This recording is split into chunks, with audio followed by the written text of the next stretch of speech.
ufficio. C'era una volta un signore che era andato all'ufficio brevetti, bussa alla porta. Chi è? Sono uno.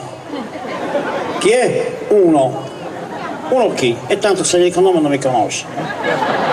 Venga avanti, buonasera. Buonasera. Cosa c'è? Questo è l'ufficio che uno inventa una cosa, voi lo scrivete? Sì, questo è l'ufficio brevetti. Lei ha inventato qualcosa? Sì. Cosa ha inventato? Ho inventato... Dica. Sono un po' emozionato. Vabbè. Cosa ha inventato? Dica, con calma. Allora, ho inventato il gancio.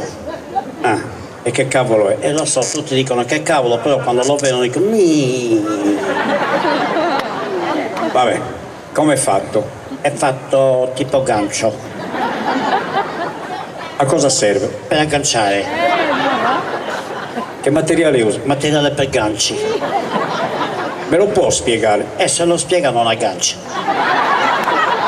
Mi faccia capire come funziona. Allora, c'è un aereo che è volando, questo aereo vola. Perché chiude gli occhi? Perché c'è vento. Vola. A un certo punto si guasta il motore di destra. Sta cadendo, il comandante dice attenzione, prendete tutti quanti i ganci, agganciatesi lì e boh.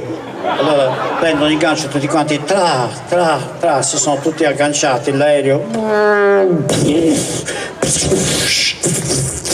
tutto rotto, però la gente si è tutta salvata col gancio. Bravo, complimenti. Ma dove si aggancia? Ma cazzo, devo inventare tutto io allora, no?